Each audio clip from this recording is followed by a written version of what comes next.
My parents changed the locks while I was at work and said I had 24 hours to move out.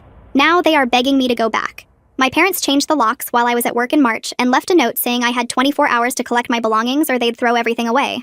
I'd been living there for 6 months after college while saving for my own place and paying them $800 monthly rent. I came home from my shift at the hospital to find my key didn't work, and a note taped to the door saying they decided to renovate my room into a home gym, and I needed to be out by tomorrow night. No warning, no discussion, just locked out of the house I'd grown up in with all my possessions held hostage inside. When I called my mother, she said they'd been patient long enough and it was time for me to be independent. I reminded her I was paying rent and had never missed a payment, but she said that didn't matter because adult children shouldn't live with parents regardless of the arrangement. She said they wanted their privacy back and deserved to enjoy their empty nest years without me hanging around. My father got on the phone and said they'd already bought gym equipment that was being delivered in 2 days, so I needed to hurry up and clear out. I asked why they couldn't have given me 30 days notice like legal tenants require, and he laughed, saying I wasn't a tenant, I was their kid, and they didn't owe me anything. My mother said they'd left work at noon to change the locks and pack some of my clothes in garbage bags that were sitting in the garage. She said I should be grateful they hadn't just donated everything to charity immediately. She actually said I was lucky they were being so generous with 24 hours when they could have given me nothing. They refused to let me in that night, saying they needed their space, and I could come back tomorrow with a moving truck. I had to sleep in my car in their driveway while all my belongings were locked inside. My father came out at midnight and told me to move my car because the neighbors might think they were having problems if they saw me sleeping outside. He suggested I get a hotel like a real adult would. The next day I showed up with friends to help me move, and my parents had put maybe a quarter of my belongings in the garage. When I asked where everything else was, my mother said they'd already started renovating and threw away anything that looked old or unnecessary. My computer setup, my college textbooks, my grandmother's jewelry she'd left me, all gone because they decided I didn't need them. They stood there watching us load what little remained into the truck, and my mother actually said she was proud of me for finally growing up. She said being forced out was the push I needed to become successful. My father added that they'd done me a favor because comfort made people lazy, and now I'd have to work harder. They were smiling like they'd given me a gift instead of making me homeless with 1 day's notice. That's when I decided to show them what losing comfort actually meant. I started by calling Adult Protective Services and reporting that my elderly parents were showing signs of cognitive decline. I said they'd been making irrational decisions like destroying property and changing locks without warning. I mentioned they'd thrown away valuable items, including family heirlooms, and seemed confused about tenant law. I suggested someone should check on them regularly to ensure they were capable of living independently. A PS started visiting weekly, which my parents found humiliating and invasive. Next, I canceled all the tech support I'd been providing them for years. When their internet stopped working, they called me for help, and I said I only helped family, and they'd made it clear I wasn't welcome as family. I also stopped paying for their streaming services that were in my name. They didn't realize Netflix, Hulu, Prime, and HBO were all on my accounts until everything stopped working. My mother called demanding I fix it, and I said those were for family members who lived together, and since I didn't live there anymore, they weren't entitled to my services. The real consequence came when they needed someone to drive them to medical appointments. My father's license got suspended for speeding tickets, and my mother never learned to drive. They called me, assuming I'd take time off work to chauffeur them around. I said I was too busy being independent and successful like they'd wanted. I suggested they use expensive ride services like real adults would. They had to pay hundreds of dollars weekly for rides to appointments, grocery stores, and social events. Then their gym equipment arrived, but they couldn't figure out how to assemble it. They called me for help, and I reminded them that my room was no longer my room, so their gym was no longer my problem. They had to hire someone to assemble everything, which cost $500. The equipment sat unused because neither of them actually wanted to exercise. They just wanted to hurt me by taking my room. 6 months later, they are demanding that I go back. My mother called me at work 3 days later. My phone lit up during a busy shift, and I almost didn't answer, but something made me pick up. She was crying so hard I could barely understand her at first. She said they couldn't afford the ride services anymore, and my father had missed a doctor's appointment because they had no way to get there. She kept saying I was being cruel and unreasonable. She said family helps family, and I needed to stop punishing them for one mistake. I felt my hands start shaking while I held the phone. Other nurses were moving past me in the hallway, and I stepped into an empty patient room so no one could hear. I cut her off mid-sentence and told her that throwing away my grandmother's jewelry and giving me 24 hours notice wasn't one mistake. It was a series of choices they made on purpose. They changed the locks while I was at work. They threw away my belongings without asking. They smiled while I loaded garbage bags into a truck. I hung up before she could start with the guilt trip about how I should be grateful they raised me. My whole body was shaking when I came out of that room. Raina was walking past and she stopped when she saw my face. She grabbed my arm and pulled me toward the break room without saying anything. I sat down at the table and just started talking. I told her everything from the beginning, the note on the door, sleeping in my car, watching them throw away my grandmother's jewelry like it was trash. Raina listened without interrupting, and when I finished, she was quiet for a minute. Then she said my parents sounded like they were facing real consequences, but that didn't mean I had to rescue them. She said consequences were supposed to be uncomfortable or people never learned anything. She offered to be my buffer if they started showing up at the hospital. I thanked her, but figured they wouldn't actually come to my workplace. That seemed too crazy even for them. 2 days later, I was checking vitals on a patient when someone at the desk told me I had visitors in the lobby. I walked down there and saw both my parents standing near the entrance. My mother was wearing her church clothes like she'd dressed up for this. My father had his arms crossed and that look on his face that meant he was ready to argue. They started walking toward me before I could turn around. My mother said they needed to talk to me right now, and my father said I'd been ignoring their calls long enough. I told them I was working and they needed to leave. My mother said this couldn't wait, and my father said I owed them 5 minutes after everything they'd done for me. My supervisor came over because other people in the lobby were starting to stare. She asked my parents if they needed help finding someone, and my mother said she was trying to talk to her daughter. My supervisor told them they could wait in the lobby until my break, or they could leave. My father actually started arguing with her about his right to see me. He raised his voice and said nobody was going to keep him from his own daughter. Security came over, and my supervisor had to ask them directly to leave the building. My father kept arguing even with security standing right there. He said this was ridiculous, and they just needed 5 minutes. My mother finally grabbed his arm and pulled him toward the door. She was crying again and looking back at me like I was the one being unreasonable.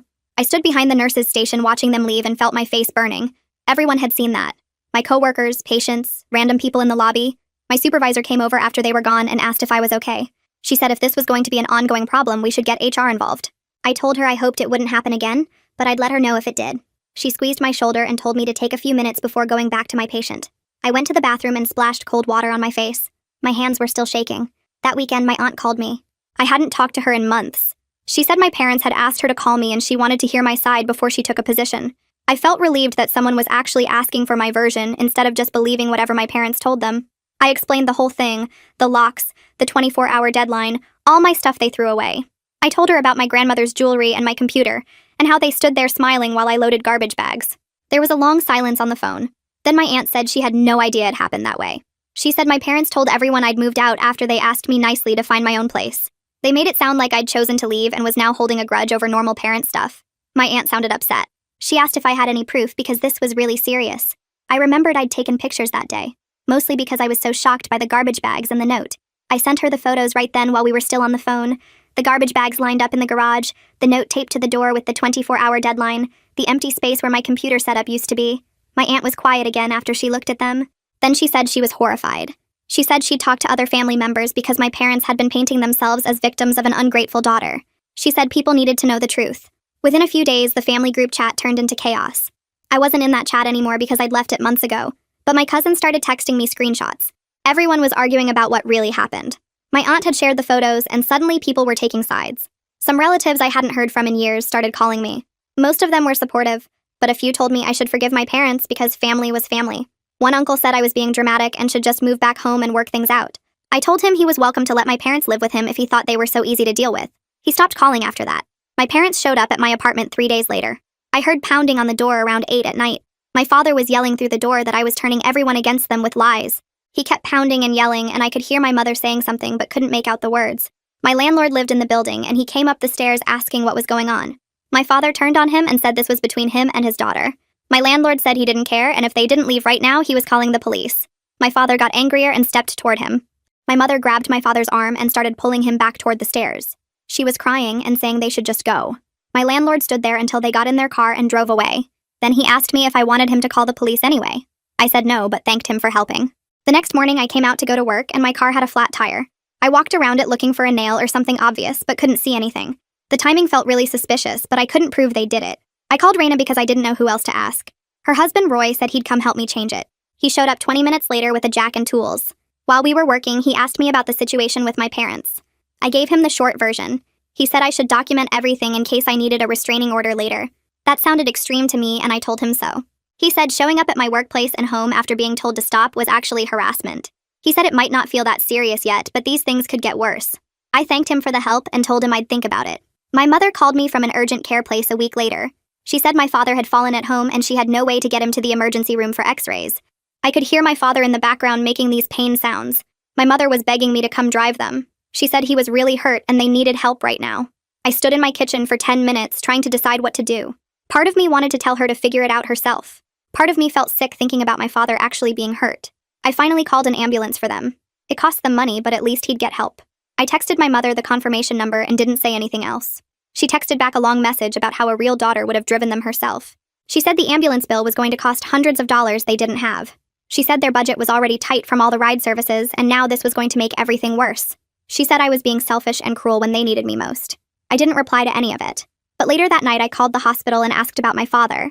The nurse said he had a sprained ankle and some bruised ribs, but nothing serious. I felt guilty for calling to check on him. I also felt relieved that I hadn't rushed over there. I sat on my couch afterward feeling confused about all of it. They'd kicked me out and destroyed my stuff, and now I was still worried about them getting hurt. It didn't make any sense, but I couldn't turn off the feeling completely. 2 weeks went by without any calls or surprise visits. I started to think they'd finally gotten the message and accepted that I wasn't coming back to rescue them from problems they'd created. I picked up extra shifts at the hospital and started looking at nicer apartments in better neighborhoods. Then I got home from work one Tuesday and found an envelope taped to my door with a law firm's return address. Inside was a letter on official letterhead demanding payment of back rent for the 18 years I'd lived at home as a minor. The lawyer claimed my parents had provided room and board without compensation and were owed approximately $200,000 in unpaid rent calculated at market rates. I stood in my kitchen reading it 3 times because I couldn't believe they'd actually hired someone to send this garbage. The letter threatened legal action if I didn't respond within 14 days. I took a photo of it and texted it to Raina asking if Roy could look at it. He called me 20 minutes later actually laughing. He said it was the most ridiculous thing he'd seen in years and completely unenforceable since parents have a legal obligation to the house their minor children. He said any lawyer who sent that letter was either incompetent or didn't care about wasting my parents' money. He asked if I wanted him to have a friend who practiced law respond officially. I said yes because I was done letting them think they could intimidate me with legal threats. Roy's friend drafted a cease and desist letter that laid out everything in detail. The illegal eviction with 24 hours notice, the destruction of my property including family heirlooms, the harassment at my workplace and home, the frivolous legal threats. It stated clearly that I had grounds to sue them for the destroyed belongings and illegal eviction, but was choosing not to pursue action at this time. It warned that any further contact would result in filing for a restraining order and pursuing all available legal remedies. Roy said his friend sent it certified mail, so they'd have to sign for it. 3 days later, my aunt texted me asking what was going on. She said my parents were telling everyone I'd threatened to sue them and take their house. I sent her a copy of both letters so she could see what actually happened. She didn't respond for hours and then just sent back a message saying she needed time to process everything. The family group chat started blowing up again with people taking sides. Some relatives said I was being vindictive and should just forgive them. Others said my parents had brought this on themselves and needed to leave me alone. My mother's sister posted that family should always help family no matter what. I replied that family shouldn't change locks and throw away dead grandmother's jewelry either. But here we were. My aunt texted me privately 2 days later saying their lawyer had dropped them as clients. Apparently, once he realized they'd illegally evicted me and destroyed my property, he wanted nothing to do with the case. She said my parents were furious and claiming the lawyer was incompetent. I felt satisfied that at least someone had told them they were wrong even if they wouldn't accept it. Raina invited me over for dinner the following weekend. I almost said no because I was tired of talking about my parents. But she insisted it would be good for me to spend time with normal family dynamics. Her husband Roy grilled burgers in the backyard while their daughter Mariana helped set the table. We ate outside on their patio, and it felt strange being around a family that actually seemed to like each other. After dinner, Mariana asked me directly if I ever missed my parents despite everything they'd done. The question caught me off guard because most people tried to avoid the subject or gave me sympathy. I thought about it for a minute while Roy and Raina watched me carefully. I told her I missed the parents I thought I had, the ones who wouldn't throw away my grandmother's jewelry or lock me out without warning. But those people apparently never existed, and I was grieving a fantasy version that didn't match reality. Mariana nodded like that made sense to her. She said her friend's parents got divorced, and her friend had to grieve the family she thought she had, even though both parents were still alive. It felt good to have someone understand without making it complicated. Roy changed the subject to a movie they wanted to see, and the rest of the evening felt normal in a way my family gatherings never had. The next week, someone knocked on my door while I was getting ready for work. I looked through the peephole and saw my younger cousin standing there holding an envelope. I opened the door and she looked uncomfortable. She handed me the envelope and said my parents asked her to deliver it. I asked if she'd read it and she shook her head but said they'd made her promise to wait for a response. I opened it right there while she stood in the hallway. It was a handwritten letter from my mother begging for reconciliation. Every sentence made me angrier than the last. She wrote that she was sorry I felt hurt by their decision, that mistakes were made on both sides, that families should forgive and move forward. There was no acknowledgement of what they'd actually done wrong. No mention of changing the locks or destroying my belongings or giving me 24 hours notice.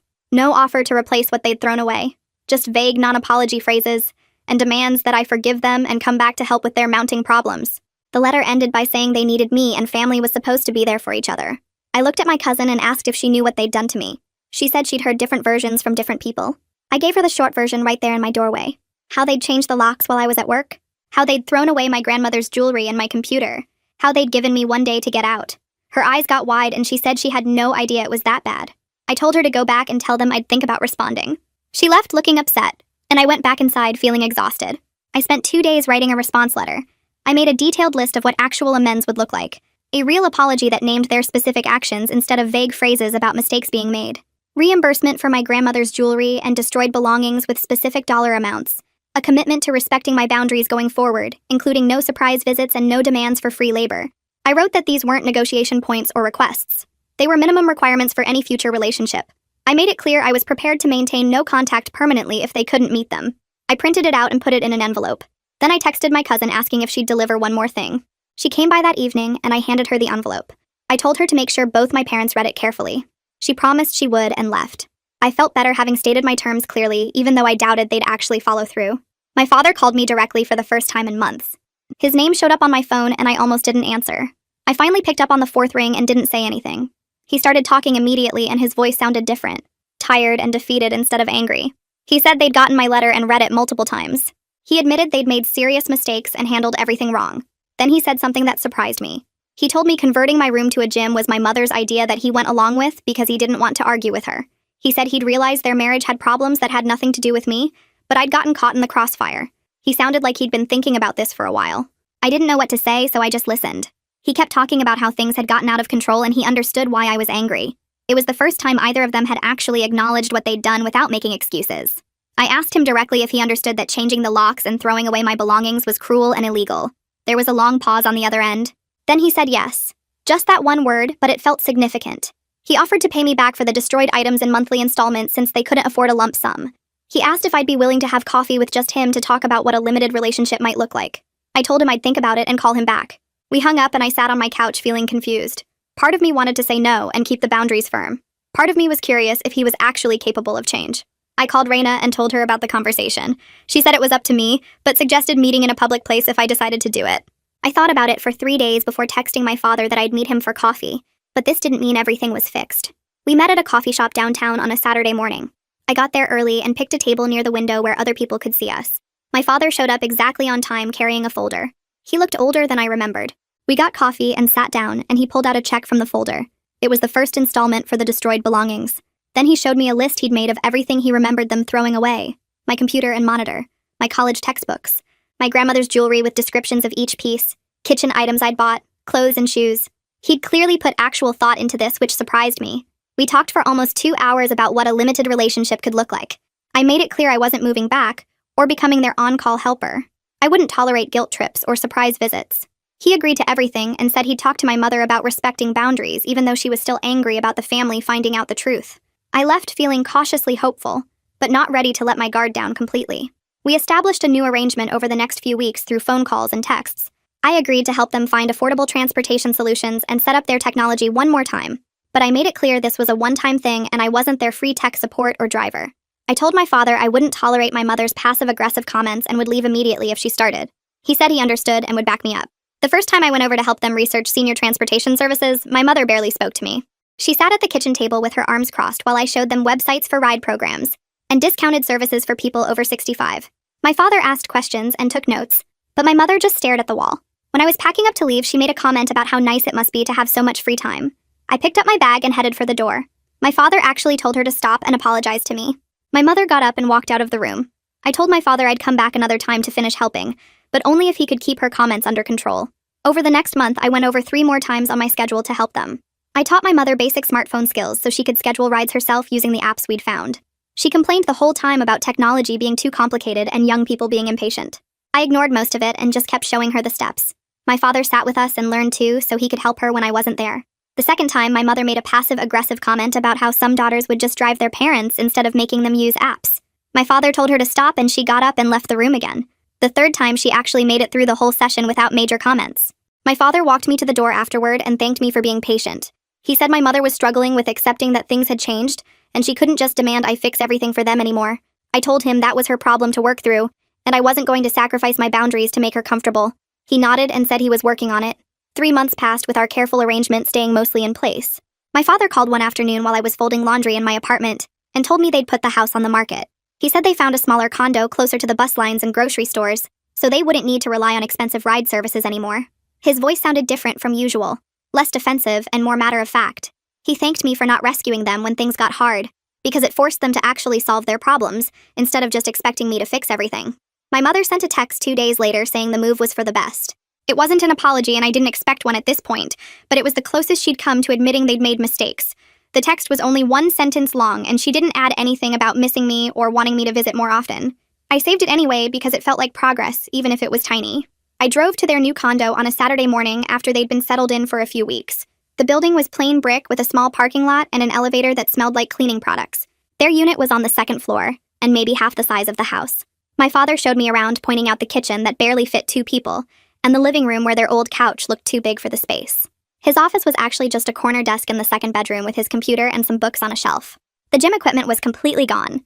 He said they donated it to a community center since they never used it, and it wouldn't fit in the condo anyway. My mother stayed in the kitchen making coffee and didn't offer to give me a tour herself. We had dinner together that night at a restaurant nearby, and the conversation was polite but strained. My father asked about my work, and I told him about a difficult patient case. My mother mentioned their new neighbors and complained about the thin walls. Nobody brought up the past 6 months directly. We tried monthly dinners after that, and some went fine while others ended with my mother making a comment about how I never call enough, or my father suggesting I should visit more often. I started leaving early when the old patterns showed up because I wasn't going to sit there and get guilt-tripped. Our relationship stayed careful and limited, with clear boundaries that I enforced every time they tested them. It wasn't the close family dynamic other people seem to have, but it was honest about what we actually were to each other. That felt better than pretending everything was fine when I knew exactly how little they'd valued me before I forced them to see consequences.